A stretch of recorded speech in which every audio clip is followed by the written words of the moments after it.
Welcome to my presentation on fiber pushing failure in carbon fiber epoxy composites. Fiber-reinforced polymer matrix composites show several failure patterns on macroscopic scales that look quite different. You can see some examples in the photographs. But at the microscopic level, there are essentially three major mechanisms. It's matrix microcracks, fiber matrix adhesion failure, and fiber breaks that on the macroscopic scale then yield these different damage behaviors. In order to investigate microscopic damage mechanisms, we use micromechanical tests and microscopic imaging and complement that by modeling for the interpretation of the data. The photograph shows a microindenter that has been developed for use in situ in a scanning electron microscope, and the references give more details on this device. The focus of the investigation is in the fiber matrix adhesion, and we're trying to develop a methodology for quantifying the effects of various fiber surface treatments that is usually called interface engineering. The sample holder and the indenter are shown inside this red circle, so they constitute a minor part of the equipment. And images obtained inside an SEM are shown here. You see fibers embedded in a matrix and the indenter that has been manufactured from a diamond tip. And we look at two cases. On the left hand side at the center, fibers that are embedded with 6 nearest neighbors, and on the right hand side isolated fibers that are at least one fiber diameter away from the nearest neighbor. We use two different types of carbon fibers. One fiber was unsized, the other one desized within the same epoxy matrix. The laminates have been manufactured by vacuum assisted resin infusion, cut into thin slices, and the indenter has been operated inside an SEM right size. And the results of cyclic fiber pushing tests are shown here. The two fiber environments, the isolated fiber and hexagonal, give clearly different load displacement curves.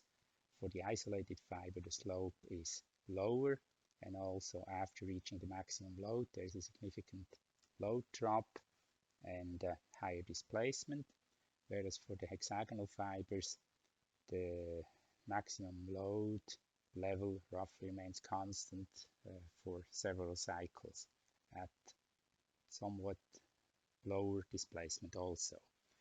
Both curves show a clear nonlinear point around 40 millinewton and roughly reach maximum load somewhere between 90 and 100 millinewton. The red curve is the envelope of the cyclic curves, and this is now also shown here in the quasi-static fiber pushing, comparing again the isolated fiber with the hexagonal, and again the nonlinear point is roughly above 40 millinewton, maximum loads again between 90 and 100, but as in the cyclic tests, a significant difference in the slope of the curves. So it looks like the main difference caused by the different fiber environment is really the slope of the pushing load displacement curve. The same tests have also been performed on another type of fiber within the same epoxy matrix on thin slices. These were not 300 micron but 30 micron thick, and here we also looked at different fiber treatments. The red curve on the left for the quasi-static pushing is the reference fiber untreated. The green curve is a fiber that has been coated with carbon nanotubes using an electrophoretic deposition process, and the black curve shows fibers that have been treated in the electrophoretic deposition setup, but without carbon nanotubes added, so simply pulled through a suspension with an applied voltage, which leads to oxidation of the fiber. And it can clearly be seen that the slope for the three curves is roughly the same, non-linear point also, but at higher loads and displacements the curves differ, and specifically the curve with carbon nanotube treated fibers shows a much larger area than the others. The same test has also been performed under cyclic loads.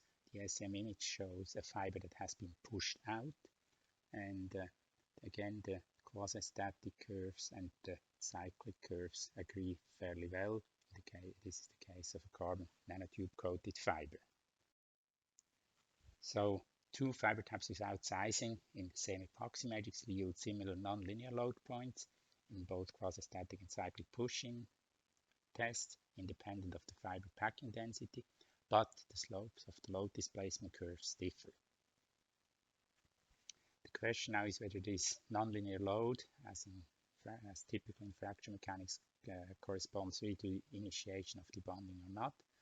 And there is literature that argues that the nonlinear load is mainly representing plastic matrix deformation. The initiation of debonding can be deduced from the curves in a more complex procedure described there.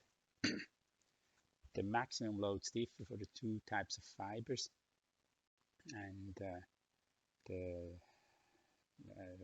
fiber treatment also seems to affect the maximum load slightly in the quasi-static tests. Likely there is some processing variation in these experiments.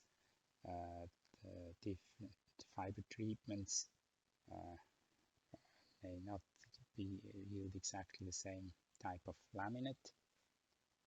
And modeling now shows that in thin slices we could not model the behavior that we observed, the fiber push out. That had to be done with thicker slices in the modeling, around 300 micrometer, which in the result then differs from the experiment, because the experiments in the thick slices yields fiber failure and rather full fiber debonding and push out. In the model, however, there are two clearly distinct regimes on the left-hand side and right-hand side of the curves. Left-hand side, it's a cohesive interaction regime. On the right-hand side, region 2 frictional contact, where the fibers then are pushed out, and these curves represent this behavior as a function of fiber diameter. The typical fiber diameter for carbon fiber are around 6 microns. The red curve roughly shows the boundary between the two regimes. As a summary and outlook, fiber push-in and push-out tests indicate roughly comparable loads for fiber matrix debonding, both for quasi-static and cyclic loads. Debonding initiation is essentially independent of the fiber packing, while propagation behavior depends on it. The push-out tests indicate that fiber matrix treatments mainly affect fiber sliding after complete debonding. This is the tests that have been performed on the thin 30 micrometer slices. And the question that now is of interest, which interface treatments effectively retard both initiation and propagation of the fiber matrix debonding in structures made out of FRP. And the second question is whether atomistic modeling can point out successful approaches for that. Thank you for your attention, and please note the acknowledgements shown on this slide. Thank you very much, and the presentation is open for questions.